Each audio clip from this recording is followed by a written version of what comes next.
கலைத்துவமான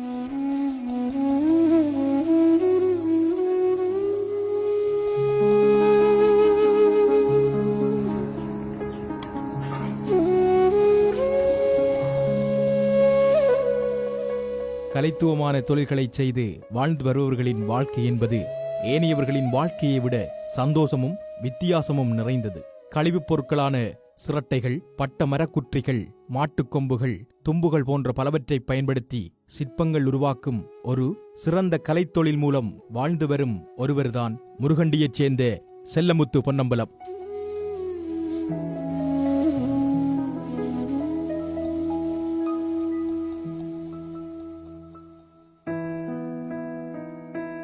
எழுபது வயது நிறைந்த முதியவர் ஏறத்தாழ 25 வருடங்களாக சிறு கைத்தொழில் மூலம் உழைத்து தனது தன்னம்பிக்கையோடு கடினப்பட்டு வாழ்ந்து வருகிறார். இன்றைய காலத்தில் இவ்வாறான கலைத்தொழிலை எந்தவித இயந்திரங்களுமின்றி நுட்பமாக உருவாக்குவது என்பது கடினம். ஆனால் இவர் தனது சுயமுயற்சியினால் தொடர்ச்சியாக பல்வேறு வடிவங்களை கைகளினாலே உருவாக்கி ஆங்காங்கே சென்று விற்று வாழ்ந்து வருகிறார். என் பேர் செல்லமுத்து பொன்னம்பலம். நான் இருப்பது முருகண்டி 153ஆம் கட்டு கேண்டி ரோட், திருமுருகண்டி. என் தொழில் இந்த சிரட்டையில் சிற்ப வேலைகள் செய்கிறது. அப்போ சிரட்டைன்ற ஒன்று மாத்திரம் இல்லை, எனக்கு எது கண்ணுக்கு கிடைக்குதோ அதில் எடுத்து ஒரு வேலை செய்திருவேன். மாட்டு கொம்பில், சிப்பியில், தும்பில், அப்படி கழிவு எந்த பல்ல தேய்ச்சி வேசுகிற ப்ரஷ்ஷில் எதை எடுத்தாலும் நான் ஒரு வேலை தான் செய்வேன். எனக்கு சும்மா இருந்த பழக்கம் இல்லை. நான் எறும்பு மாதிரி தொழில் செய்து கொண்டே இருப்பேன்.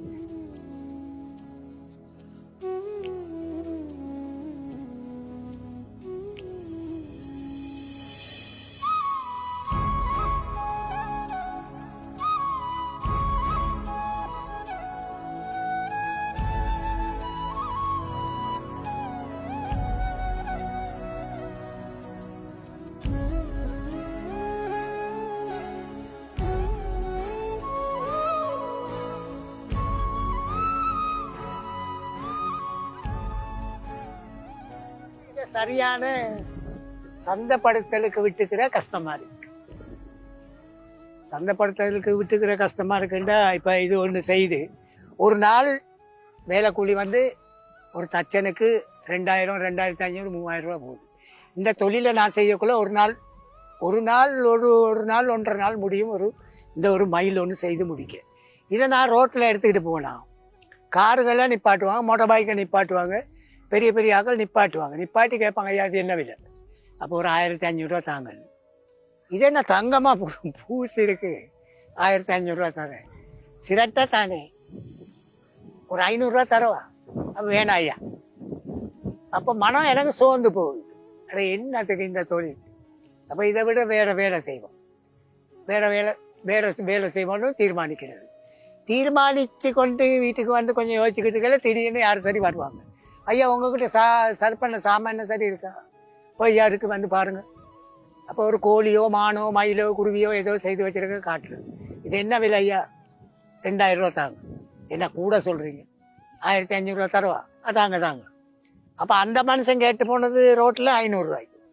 இப்போ இவர்கிட்ட நான் விற்றது 1500 ரூபாய்க்கு. அப்போ ஒரு பொறினஸ், ஒரு பெரிய இதில் இன்ட்ரெஸ்ட் உள்ள ஆக்களுக்கு தான் இது ஓடும். எல்லாத்துக்கும் இது ஏற்றுக்கிற மாட்டாங்க, விருப்பமும் இல்லை. சிலர் அங்கிட்டு திரும்பி போவாங்க.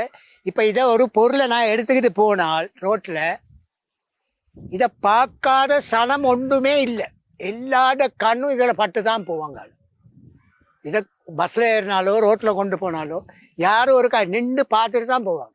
ஐயா இது என்ன விலை? யார் செய்கிறது? எங்கே செய்கிறது? எங்கே பழகுனீங்க? இது நான் யாருக்கிட்டே எனக்கு ஒரு பாசின்னு இல்லை, பழகுனதே இல்லை. இதுதான் கொழும்புல, மட்டக்களப்பு, திருக்கணாமலை, யாழ்ப்பாணம் எல்லா இடமும் நான் போயிட்டு சுற்றி வாரேன். சுற்றி இருந்திருக்கேன், வாழ்ந்திருக்கேன், போயிருக்கேன். ஆனால் எந்த ஒரு ஷோ கேஸ்லேயும் இது ஒன்று இல்லை. இது மாதிரி ஒன்று கொண்டாந்து எனக்கு காட்டினால் நான் ஒரு 10 செட் சும்மா தருவேன். இது ஒரு மாதிரி ஒன்று காட்டினா இது 1,00,000 ரூபா சும்மா இருக்குது. இந்த பாருங்கள் ஒவ்வொரு வேலைகளையும்.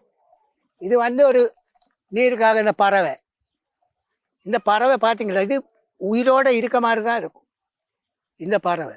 இதை கொண்டுக்கிட்டு நாங்கள் ரோட்டில் போனால் மனசாட்சி உள்ள ஒரு மனுஷன்னா சரி ஐயா பிரச்சனை இல்லை, ஒரு 1000 ரூபா தாரேன். அப்படின்னு அதை வாங்கிட்டு போவாங்க. வாங்கிட்டு போனாலும் ஒரு கல்யாண வீடு, ஒரு சாமத்திய வீடு, ஒரு பிறந்த நாள் வீடு, ஒரு கிஃப்டாக கொடுத்துக்கிறதுக்கு பொறுமதியாக இதை கொடுக்கலாம். ஆனால் எங்கேயும் இல்லை. சொப்பு வழியே போனால் பிளாஸ்டிக் சாமான் அது இது சைனாட சாமான் கிடக்குது. இப்படி ஒரு சாமானத்தை கண்டு எடுக்க இயலாது. இது ஒரு ப்ரைஸாக கொடுத்தா ஒரு மரியாதையும் இருக்கும். அந்த இடத்துல இதை பார்க்காத ஒரு மனுஷரும் இல்லை. தலையாட்டும் பறவைகள், மிருகங்கள் என மரக்குற்றிகளில் கற்பனையான பல உருவங்கள், அலங்காரங்கள் என பல்வேறுபட்ட தத்துருவமான வேலைப்பாடுகளை உருவாக்கி வருகின்றார். இத்தொழில் மூலம் பல்வேறுபட்ட விருதுகளையும் சான்றிதழ்களையும் தேசிய ரீதியில் பெற்றுள்ளார். இன்று இவரின் மனக்கவலை என்னவென்றால், தொடர்ச்சியாக 25 வருடங்களாக சிறு கைத்தொழிலாக செல்கின்றமையால் இவரது குடும்ப வாழ்க்கைக்கு ஏற்ற மாதிரியான சந்தைப்படுத்தல் இல்லை என்பதாகும். மிகவும் வறுமையோடு வாழ்ந்து வருகிறார்.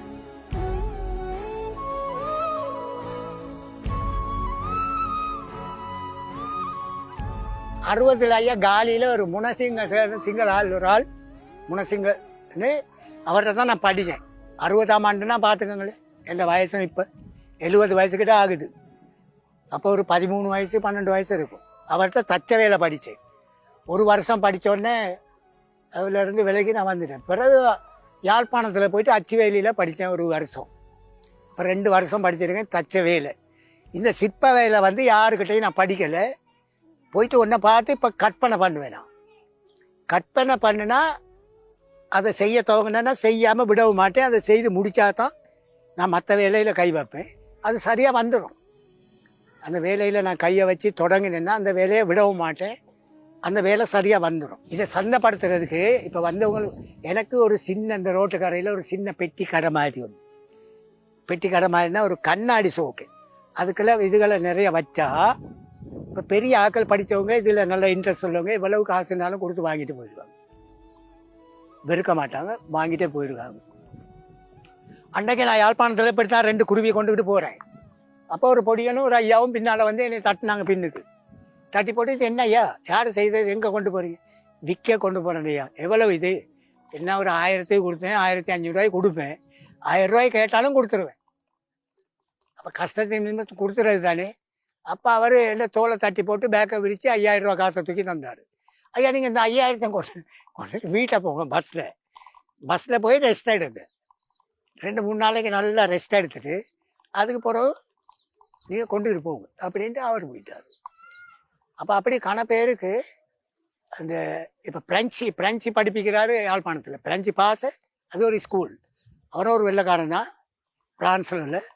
அவர்கிட்ட கொண்டு போனால் எப்படியும் ஒரு 5-6 வேண்டிக்கிட்டு தான் விடுவார். இப்போ இந்த கொரோனா பிரச்சனையால் இதை ரோட்டில் கொண்டுக்கிட்டு போகிறதுக்கும் கொஞ்சம் கரைச்சப்பட்டு கொண்டு நிற்கிறேன். இப்போ இதை நான் செய்து கொண்டா இப்போ காலையில் எழும்பி தேத்தனை ஒன்று குடிச்சிட்டு முகம் கழுவி கடவுளை கும்பிட்டு போட்டு ரோட்டுக்கு வருவேனா. ரோட்டுக்கு வந்து யோசிச்சு பார்ப்பேன் எங்கே போகிறது. சரி, வவுனியா போவோம். வவுனியா போயிட்டு பஸ் ஸ்டாண்டில் இறங்கி போக்குள்ள எல்லாம் பார்ப்பாங்க. இப்போ கேட்காத ஆக்கள் இல்லை. வேணுமுன்னா இதில் ஒன்று நீங்கள் வேணுமுன்னா நீங்களே ரோட்டை கொண்டு போங்க. இதை கேட்காதால் பார்க்காதால் இருக்கான்னு பாருங்க. யாருமே இதில் கண்ணை போட்டு தான் விடுவாங்க.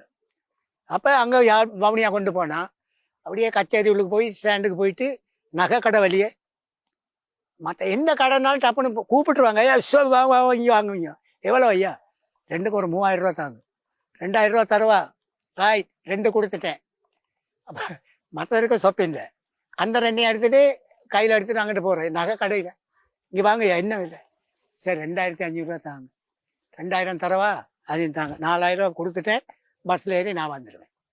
நாளைக்கு போனால் அது ஒருத்தனும் விற்கவும் மாட்டான், கொடுக்கவும் இயலாது. சும்மா நின்று யோசிச்சு கொண்டு இருப்பேன். 1-2 எப்படியும் கொடுத்துருவேன். அன்னைக்கு செலவுக்கு அது விற்காமல் போகாது. ரோட்டுக்கு கொண்டு போனால் 1-2 விற்றே ஆகும். இப்போ இதை கொண்டு போனால் ரோட்டில் விற்றே ஆகும். யாரும் வேணான்னு சொல்லவே மாட்டாங்க. இது நிறைய இன்ட்ரெஸ்ட் உள்ளவங்க கட்டாயம் எடுப்பாங்க. இது எங்கேயும் கொழும்புல, கண்டியில், யாழ்ப்பாணம் எந்த ஷோகேஸ்லையும் இல்லை தான்.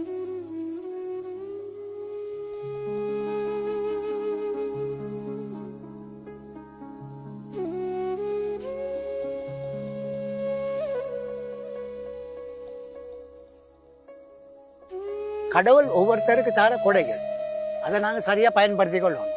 இதுதான் சந்தைக்கு விடுறது தான். சந்தை பிரச்சனை தான் இப்போ எனக்கு முக்கியம். மற்றது இந்த இடத்துல ஒரு சின்ன கடை, சின்ன கடைனா ஒரு பெட்டி கடை மாதிரி பெருசாகவும் இல்லை, சின்ன பெட்டி கடை மாதிரி ஒரு, அதுவும் கிளாஸ்ல இருந்தா நல்லா, கிளாஸ்ல இருந்தா தான் இது பார்க்க ஷோவா பெருமதியா இருக்கு. அப்ப என்ன வாழ்க்கையை கொண்டு நடத்தலாம். பெரிய ஆட்கள் வந்தா பார்த்து எடுத்துருவாங்க. இந்த மற்றது சின்ன டூல்ஸ்கள் கொஞ்சம் வாங்க, ஏழுமனா யாராவது உதவி செஞ்சா அவங்களுக்கு நன்றியா இருப்பேன். சொல்றதுன்னு சொன்னாயா இது அழிஞ்சி போகாம கொஞ்சம் பேருக்கு எனக்கு என்னண்டா, கொஞ்சம் பேருக்கு இதை படிச்சு கொடுத்துறவங்க ஒரு ஆசை ஒன்று இருக்கு. இதை படிச்சு இள சந்ததிக்கு இதை கொஞ்சம் சொல்லி கொடுத்துறதுக்கு ஆசை எனக்கு. வவுனியாவில் போயிட்டு கச்சேரியில் 21 பிள்ளைகளுக்கு படிப்பிச்சு கொடுத்துறேன், கிளாஸ் கொடுத்தேன். அப்போ அதுகளும் கொஞ்சம் படித்து கொடுத்து இந்த முழுமையாக படித்து கொள்ள இல்லை, 3 மாதம் தானே, ஒரு கொஞ்சம் கொஞ்சம் அதுகளில் அது செய்து முன்னுக்கு வர முடியல. ஒவ்வொருத்தர் இன்ட்ரெஸ்ட் இதை பிடிச்சி கொண்டா சரியாக செய்து கொண்டு வருங்க. மற்றபடி எல்லாம் ஏனோ தானோன்னு படிக்கிறவங்களுக்கு இது சரி வராது. ஆனால் இதில் இன்ட்ரெஸ்ட் இருக்கணும், இல்லை இன்ட்ரெஸ்ட் இருக்கிறவங்களுக்கு இது ஒத்து வரும், இப்படிப்பட்டு போகும். தலை சிறந்த கலைஞனின் வாழ்க்கை இன்று சரியான சந்தைப்படுத்தல் இல்லாமல் ஏழ்மையோடு செல்கிறது. இவரை நாம் சமூக வலைத்தளங்களில் இவரது படைப்புகள் மூலம் உதவி கோரும்படியாக காணப்பட்டதற்கிணங்க எமது தயாரிப்பு குழு நேரில் சென்று பார்த்தது. உண்மையில் அவரது படைப்புகள் அற்புதமானவை. பல்வேறு கஷ்டத்தோடு தனியாக இத்தொழில் மூலம் குடும்பத்தை வழிநடத்தி செல்கிறார். இவரின் திறமைக்கு சரியான சந்தைப்படுத்தல் உருவாகும் போது அவர் மேலும் பெரிய அளவில் பல படைப்புகளை உருவாக்குவார் என்பதில் ஐயமில்லை. பொன்னம்பலம் ஐயாவின் கம்பீரமான பேச்சுக்கள் இந்த வயதில் இப்படியான திறமையான நம்பிக்கை என எண்ணத் தோன்றுகிறது. இவரின் கலை வேலைப்பாடுகள் தமிழர் தேசமெல்லாம் பரவ வேண்டும் என்பது எமது வேண்டுகோள். கலைஞர்கள் எப்போதும் வாழ வேண்டும்.